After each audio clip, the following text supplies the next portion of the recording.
আমাদের বাসায় ফোন দিন, প্রয়োজনে আমাদের গার্জিয়ানকে জানান, যা করার তারা করবে। তোমাদের বাসায় জানালে কি হবে? তাদের যা বোঝাবা তাই বুঝবে। তারা তো আর জানে না এখানে কি করছো তোমরা। এমন সময় টুপি মাথায় হাতে খাতাপত্র দাড়িওয়ালা একজনকে দেখলাম। ওনাকে দেখে মাথা ফাঁকা হয়ে এলো আমার। মানে ইনি কাজী সাহেব? সত্যি সত্যি কি আমার জীবনে এত বড় সর্বনাশ হয়ে যাবে এখন? কি এমন পাপ করেছিলাম আমি? কি ভুল করেছিলাম যার জন্য এত বড় শাস্তি পাবো আমি? এখনই বিয়ে পড়ানো হবে আমাদের। বিবর ভাইয়ের সাথে ঝামেলা চলছে এখানকার মানুষজনের। বিবর ভাইয়ের গায়েও হাত তুলেছে কয়েকজন। অচেনা জায়গা, নিজের ক্ষমতা প্রয়োগ করেও লাভ নেই। হিতে বিপরীত ছাড়া আর কিছুই হচ্ছে না। আকাশপানে তাকিয়ে চোখ দিয়ে দুফোঁটা হৃদয় ফাটা চোখের পানি ছেড়ে দিলাম আমি। আল্লাহ, তুমি তো জানো আমার মনে কি আছে। প্লিজ বাঁচাও আমাকে।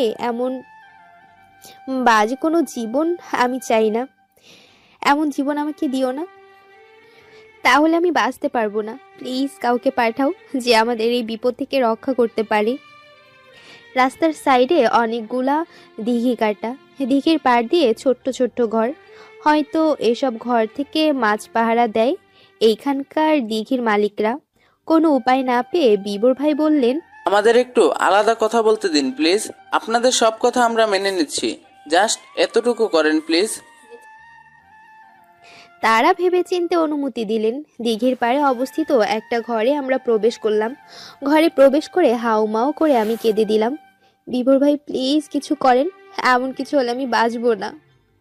বিবর ভাই আমাকে বলেন, বোন তুই চিন্তা করিস না, আমরা দুজনেই বাজে একটা জায়গায় আটকে গিয়েছি। এখন আমি চাইলেই এখান থেকে পালিয়ে যেতে পারবো, বাট তোকে এদের মাঝে কিভাবে রেখে যাব? এরা তোর সাথে যা কিছু করতে পারে। আমি কেঁদেই যাচ্ছি একভাবে। বিবর ভাই আমাকে বলেন, কাঁদিস না দিয়া, বিহানকে মেসেজ করেছিলাম, আদেও কি মেসেজটা পেয়েছে জানি না। বিহান এখানে আসলে কিছুটা স্বস্তি পেতাম। এমন কিছু হলে আমি বিহান ভাইয়ের সামনে মুখ দেখাতে পারবো না বিবর ভাই, কারণ আমি বিহান ভাইকে ভালোবাসি বিবর ভাই। আমার রক্ত শিরা উপশিরায় ছড়িয়ে আছে বিহান ভাই। আমার মন প্রাণ আত্মা জুড়ে ওনার বসবাস বিবর ভাই। আমার জীবনের সব কিছুর সাথে জড়িয়ে আছে বিহান ভাই। ওই হৃদয়হীন নিষ্ঠুর মানুষটার মনে আমি ভালোবাসার বসন্ত ছড়িয়েছিলাম বিবর ভাই। বোন তুই এগুলা কি বলছিস? বিহানকে তুই? হ্যাঁ বিহান ভাই, ওনাকেই আমি ভালোবাসি। বিহান এটা জানে দিয়া? সব জানেন, উনিও আমাকে ভালোবাসেন বিবর ভাই। এমন কিছু হলে উনি এটা সহ্য করতে পারবেন না। সত্যি বিহান তোকে ভালোবাসে দিয়া? ও নিজের মুখে বলেছে তোকে কখনো? আমি কোনো কথা না বলে হু হু করে কেঁদে উঠলাম। এমন সময় দুজন লোক এসে আমাদের বলল, দ্রুত উঠে এসো, বাকি গল্প বিয়ের পর করো। এই বিয়ে কথাটা যেন পৃথিবীর সব থেকে বিশ্রী কথা আমার কাছে। বিয়ে মানে একটা অভিশাপের নাম। বিয়ের থেকে বাজে কোনো অভিশাপ পৃথিবীতে আর কোনো কিছুতে হতে পারে না। মৌলবী বিয়ে পড়াচ্ছেন, বুকের মাঝে অশান্তির তুফানে লণ্ডভণ্ড হয়ে যাচ্ছি আমরা। বুকের মাঝে অশান্তির তুফানে লণ্ডভণ্ড হয়ে যাচ্ছে আমার। এক্ষুনি মরে যেতে চাই আমি। এর চেয়ে মৃত্যু ভালো আমার। জীবনটা এভাবে এলোমেলো হয়ে যাবে আমার। চারদিক থেকে সবাই প্রেসার দিচ্ছে কবুল বলার জন্য। বিভোর ভাই চুপ হয়ে নিচু দিকে তাকিয়ে আছেন। নিজের বোনকে কি কেউ কবুল বলতে পারে? ওনার কাছে আমি ওনার বোনই। 15-20 বার বিভোর ভাইকে প্রেসার দেওয়া হয়ে গিয়েছে কবুল বলার জন্য, কিন্তু উনি চুপ হয়েই আছেন। এমন সময় ভেড়ের পেছন থেকে কেউ একজন কবুল বলে উঠল। সবার দৃষ্টি পেছনে যেতে অবাক হয়ে গেল সবাই। হ্যান্ডসাম একটা ছেলে এসে অন্যের বিয়ের আসরে কবুল বলছে। চিরচেনা কণ্ঠস্বরটা শুনে আমি আর বিভোর ভাই দুজনের দিকে তাকালাম। এখানে এত লম্বা কোনো ছেলেই নেই। সবার উপর থেকে ওনার মাথাটা দেখা যাচ্ছে। ওনাকে দেখে যেন আরো ভীষণ কান্না পেয়ে গেল। মানুষের ভেড়ের পেছনে ওনাকে দেখে স্বস্তির নিঃশ্বাস নিলাম। বিবর ভাই দ্রুত উঠে গিয়ে বিহান ভাইকে জড়িয়ে ধরল। বিহান ভাই বিবর ভাইকে বললেন, চিন্তা করিস না, আমি আছি তো। একজন ভদ্রলোক প্রশ্ন করলেন, আপনি কে আর কবুল বললেন যে? আপনারা যাকে বিয়ে দিচ্ছেন আমি তার হাজব্যান্ড। কথাটা শুনে সবাই চমকে গেল। তাহলে উনি কে? বিবর ভাইয়ের দিকে তাকিয়ে বললেন, আমার শালা বাবু উনি। আমার বউয়ের মামাতো ভাই। উনি আপনার বউ? সত্যি? বউ না হলে কি আরেকজনের বউকে আমি দাবি করছি নাকি? তাই মনে হয় আপনাদের? আপনি ওনার হাজবেন্ড, তার প্রমাণ কি? এমনও তো হতে পারে এখানকার পরিস্থিতি দেখে সুযোগ নিতে চাইছেন। আপনি বললেই কি আমরা মেনে নেব? তাই মনে হয় আপনাদের? আপনারা মেনে না নিলেও এটাই সত্যি। রাস্তাঘাটে ছেলে মেয়ে দেখলে তাদের ইচ্ছার বিরুদ্ধে ভাবে বিয়ে দিয়ে দেন আপনারা। এগুলো আইনত অন্যায়। আমাদের এলাকায় এসব ভণ্ডামি চলে না। আপনার বউ হলে এখানে আরেকবার বিয়ে করুন, দেখি আপনি কেমন সত্য বলছেন। বিয়ে না করলে তিনজনকে ভিডিও করে এসব ভণ্ডামি হতে দেব না। আমার কাছে এসে আস্তে করে বললেন, আমাকে বিয়ে করতে কি আপত্তি আছে? আমি হালকা হেসে সম্মতি জানালাম। বিহান ভাই কাজী সাহেবকে বললেন, বিয়ে পড়ান। কাজী সাহেব আমাদের বিয়েটা পড়িয়ে দিলেন। হুট করেই এলোমেলো দিকে এগোচ্ছিল জীবনটা, আর সেখান থেকে বিহান ভাই এসে আটকে দিলেন। এইভাবে আমাদের বিয়ে হয়ে যাবে ভাবতেও পারিনি। এইভাবে বিয়ের জন্য প্রস্তুত ছিলাম না। কিভাবে কি হয়ে গেল বুঝতেও পারলাম না। কিছুক্ষণ আগেও অবিবাহিত ছিলাম আমি, আর এখন বিবাহিত। ভাবতে কেমন একটা লাগছে। জীবনের সব থেকে যাকে বেশি ভালোবেসেছি আজ আমি তারই বউ। একজন মহিলা এখানকার দিঘিতেই থাকেন ওনার ফ্যামিলি নিয়ে। আমার হাত ধরে টেনে নিয়ে গিয়ে বললেন, ফুলশয্যা কথাটা শুনেই ভীষণ লজ্জা পেয়ে গেলাম আমি। ক্রমশ মানুষজন কমে গেল। এই দিঘির পাড়ে বসে আছি আমরা তিনজন। কিছুক্ষণ আগে আমার সাথে যে কথা বলেছিল ওনার নাম রমলা। নিজের স্বামীকে ছেড়ে নাকি এখানে পালিয়ে এসেছেন অন্য একজন পুরুষের সাথে। এই দিঘি লিজ নিয়ে এখানে মাছ চাষ করে খাচ্ছেন ওনারা। বিবর ভাই বললেন, বিহান, তুই কিভাবে এলি এখানে?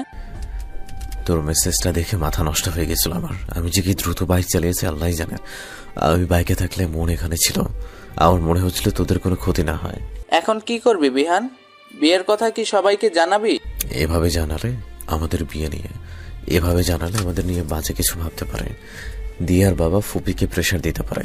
ফুপির কোনো অসম্মান হোক সেটা চাই না আমি। 15 দিন পরে আমার এক্সাম শুরু। এরপর 6 মাসের ইন্টার্ন করে সবাইকে জানাবো। দিয়াও ইন্টার পাস করুক, অ্যাডমিশন নিয়ে নিক আগে, তারপর। বিহান, অতঃপর বিয়ে উপলক্ষে ট্রিট চাই আমার। তোকে আর তোর বোনটা উদ্ধার করেছি আমি, তাই ট্রিট আমার চাই। রমেলা আন্টিকে বিদায় দিয়ে আমরা চলে আসার কথা ভাবতে প্রচণ্ড ঝোড়ো হাওয়া শুরু হলো। ধুলাবালি চোখে মুখে ভরে গেল। গাছের ডাল ভেঙে পড়ছে। এক্ষুনি ঝড় শুরু হবে। এইভাবে বেরোনো সম্ভব নয়।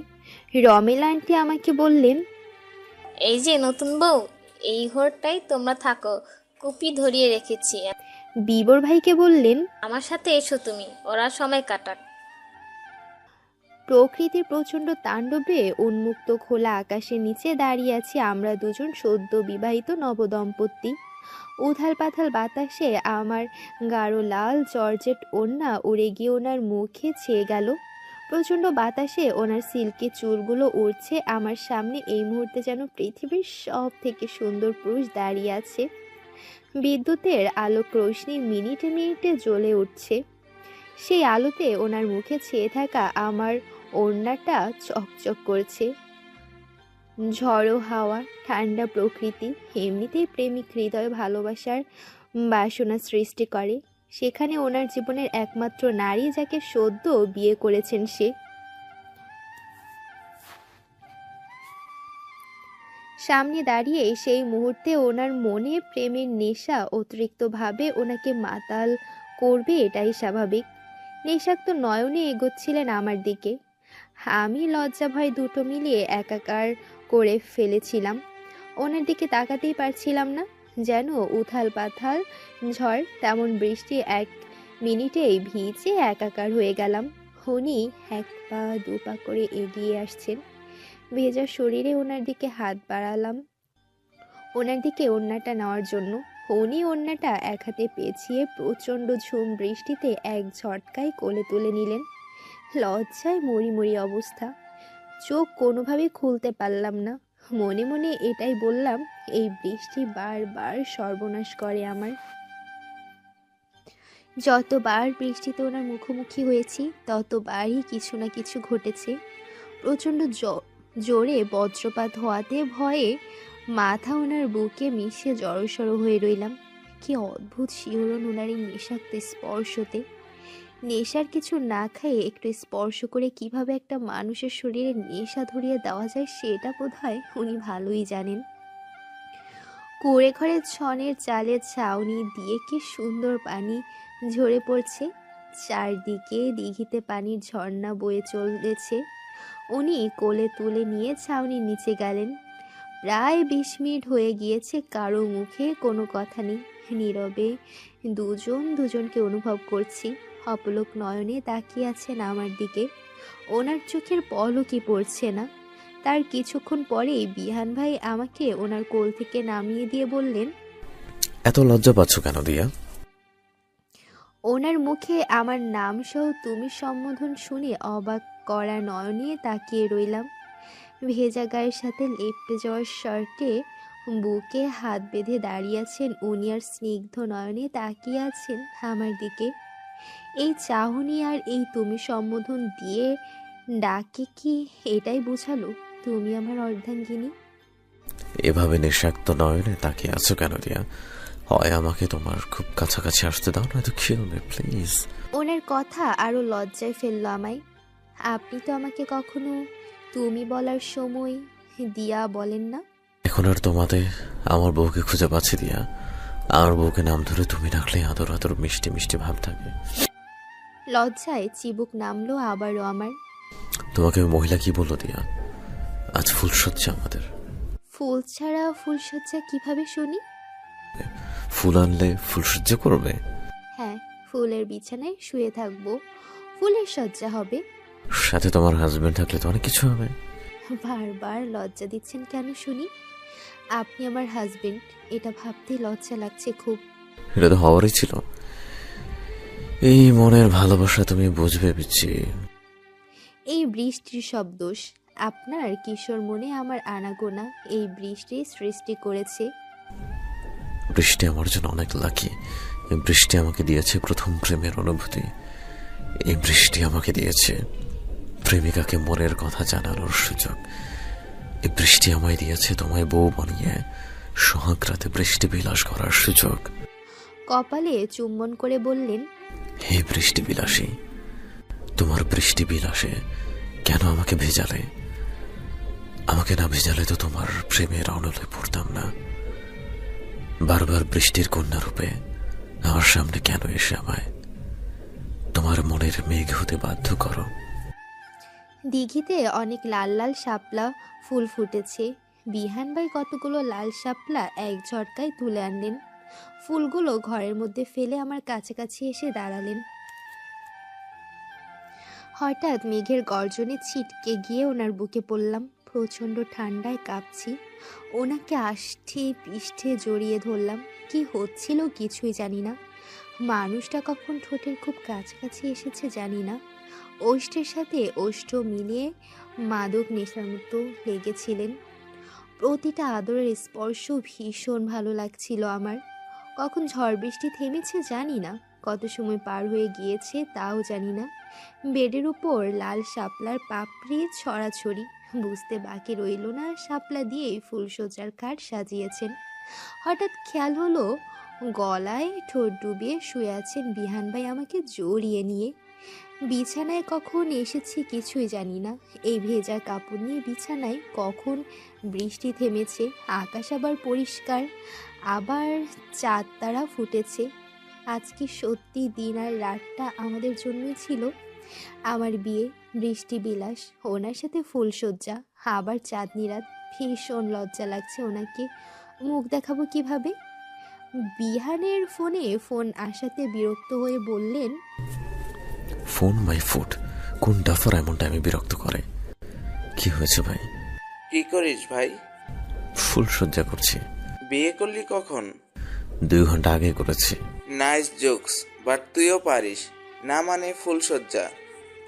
টাইমলি সব পারি, রাখ ফোন। কলটা কার ছিল জানি না, প্রশ্ন করিনি। আমি এক ঝটকায় বিছানা ছেড়ে উঠলাম। ভেজা কাপড়ে ঠান্ডা জমে গেছে শরীরে। আমার সাথে উনিও উঠলেন। বিহান ভাই ওনার ব্যাগ থেকে লং একটা শার্ট বের করে আমার দিকে এগিয়ে দিয়ে বললেন, এটা পর ঠান্ডা লেগে যাবে। নিচে কি পরবো? প্লাজো বা সালোয়ার টাইপ কিছু কই পাবো? কি? আমি ওসব পড়তে যাব কেন? আর ওড়নাও নেই। কি ফাজিল ছেলে, ভাবা যায়? এটাকে পরে নে, 3 কোয়ার্টার দিচ্ছি। কত কিছু যে লাগে। আমি ওনার কথায় লজ্জায় বাকশক্তি হারালাম। ওনার সাদা শার্ট পরে নিলাম, হাঁটু অবধি পড়েছে আমার। ওই 6 ফিট মানুষের সামনে আমি আসলেই পিচ্ছি। কি অসভ্য! একভাবে আমার দিকে তাকিয়ে আছে। কাজু বাজু ভাবে বললাম, এভাবে তাকিয়ে থাকলে পরবো কিভাবে? উনি ঘরের বাইরে গেলে আমি 3 কোয়ার্টার পরে নিলাম। বেশ কিছুক্ষণ সময় পরে উনি ফিরে এলেন।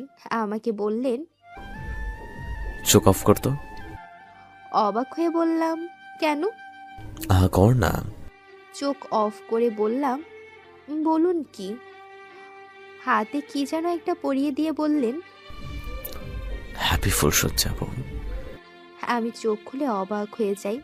হাতে চিকচিক করছে একটা রিং। রিংটা ঘাস ফুল দিয়ে বানানো। প্রকৃতির বানানো জিনিস এতটা সুন্দর হয়? আমি খুশিতে লাফিয়ে উঠলাম। উনি বলল, বাসরাতে কিছু দিতে হয়, এখানে দামি জিনিস নেই দেওয়ার মতো, তাই প্রকৃতি থেকে নেওয়া জিনিস দিয়ে ফুলসজ্জার গিফট বানিয়ে ফেললাম।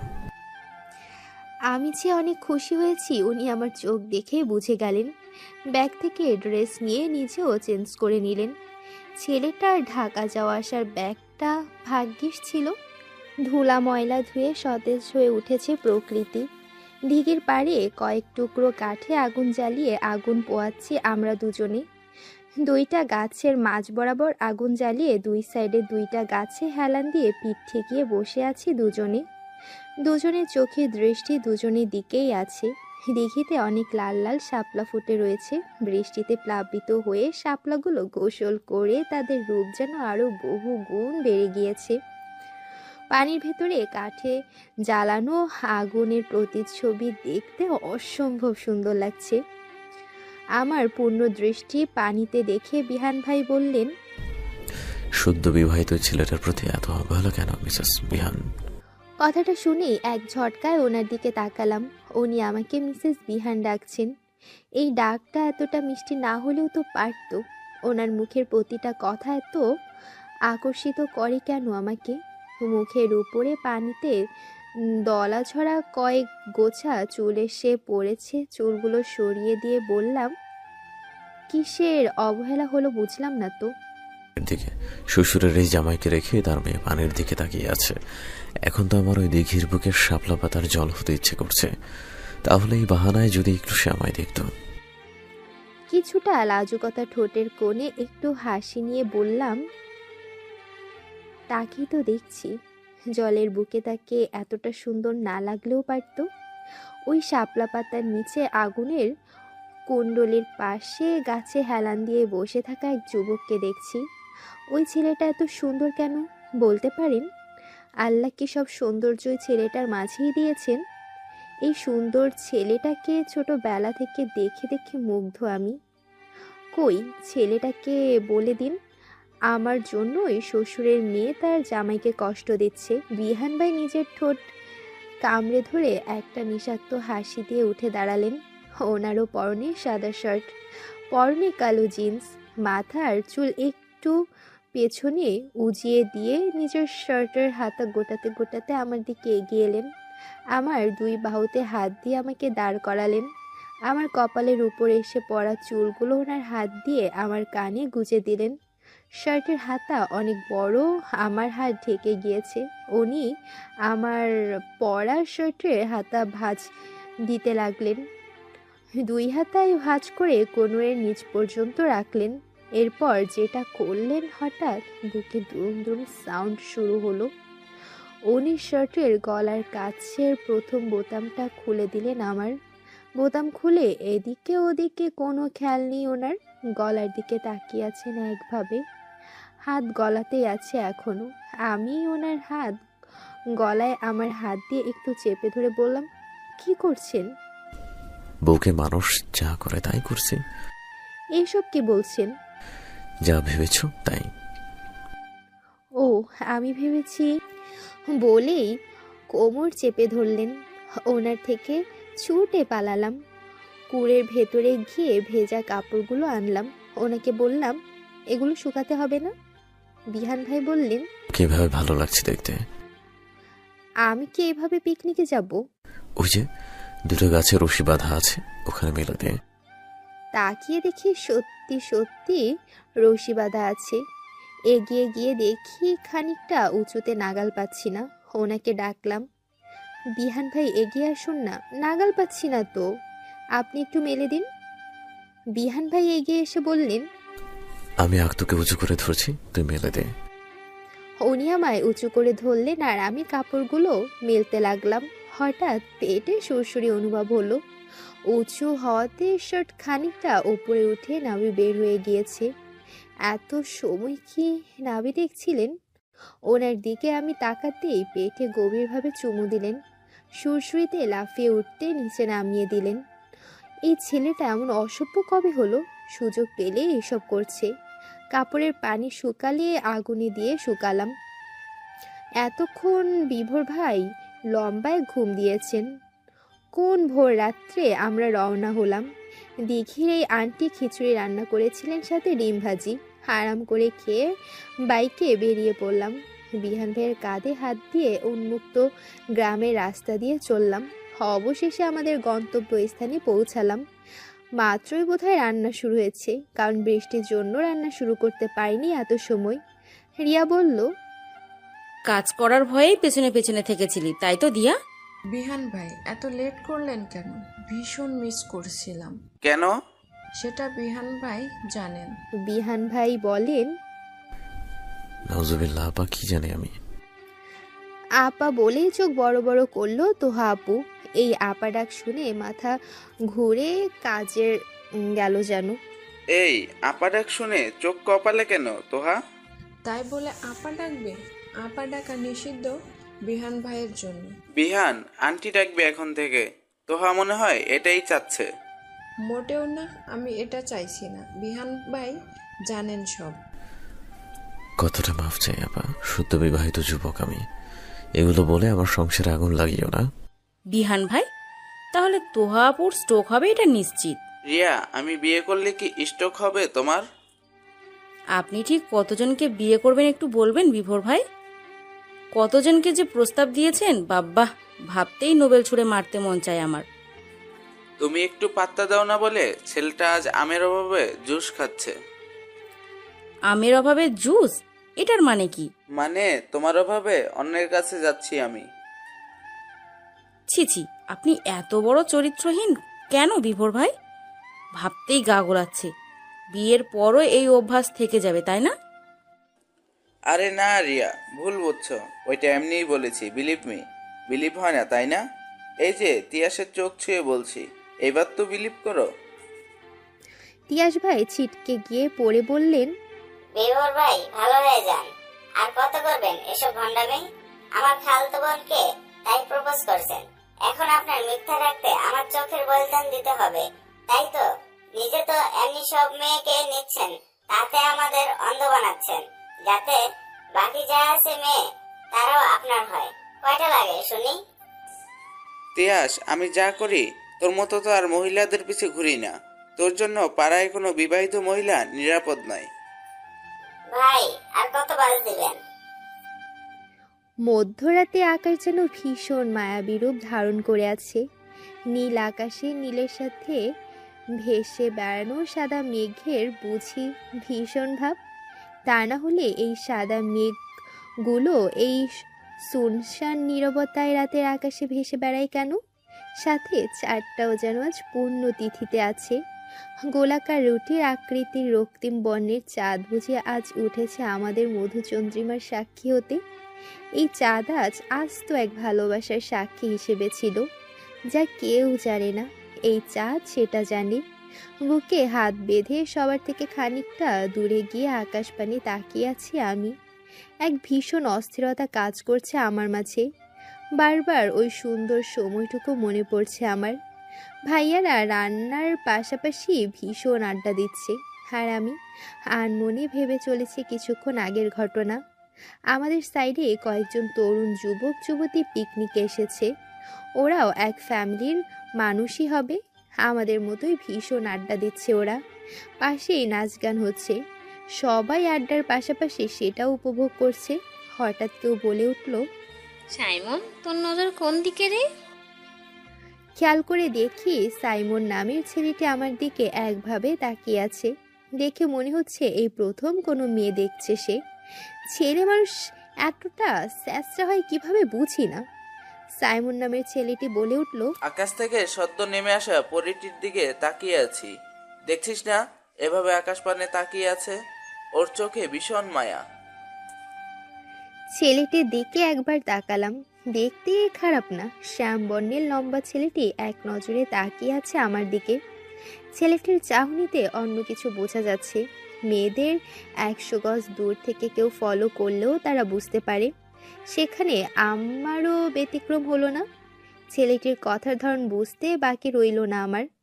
আমি আর এক দণ্ড না দাঁড়িয়ে ভাইয়াদের কাছে চলে গেলাম। ওদের রান্না শেষ, প্রায় পরিবেশনের জন্য রেডি করছে ওয়ান টাইম প্লেটগুলো। মেহু আপু আর শুভ ভাইয়া সব কাজ করছে। হঠাৎ এক টুকরো আগুন ছিটকে গিয়ে মেহু আপুর হাতের উপর পড়ল। আপু আহ বলে চিৎকার দিতেই সবার নজর মেহু আপুর দিকেই গেল। আমাদের সবার আগে শুভ ভাইয়া সবার আগে হাত ধরে ফেললো। যে যাকে ভালোবাসে তার বোধহয় ভেতরের আত্মা সবার একে কেঁপে ওঠে প্রিয়জনের কিছু হলে। প্রিয় মানুষটা কি এমন যার কিছু হলে ভেতর থেকে কষ্ট আপনা আপনি বেরিয়ে আসে? তার কিছু হলে সবার আগে ভেতরে এক ছটফট শুরু হয়। শুভ ভাইয়ের দিকে তাকালেই বোঝা যাচ্ছে মিহু আপুর হাত ধরে কেমন একটা করছে।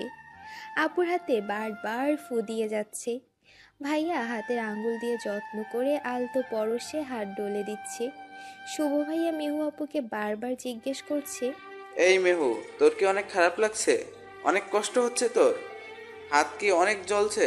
এই মেহু, এই তোকে না বারবার বললাম সাবধান, সেই হাত পুড়িয়ে ফেললি। শুভ ভাইয়া বিহান ভাইকে বলল, এই বিহান, ওর হাতে কি অনেক প্রবলেম হবে?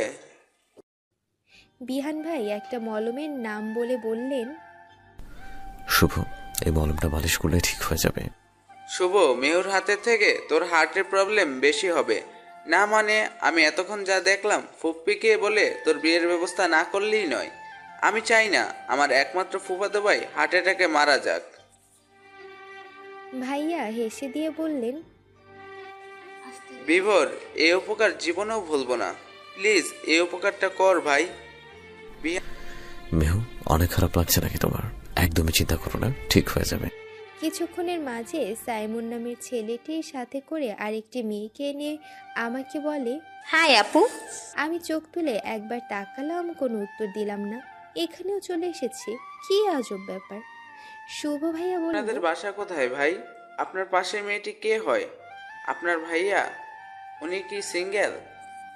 সবার প্রশ্নের শেষে বিহান ভাই বললেন, উনি কি ম্যারিড?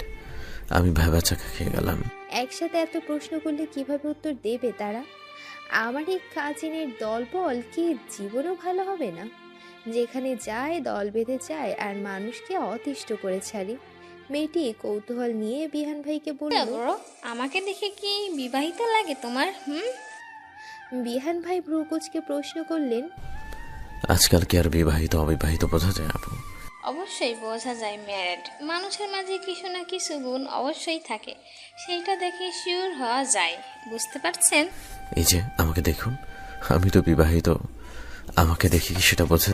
মেয়েটি চোখ উল্টে বলল, কি বলেন? আপনি বিবাহিত? দেখে বোঝা যাচ্ছে না।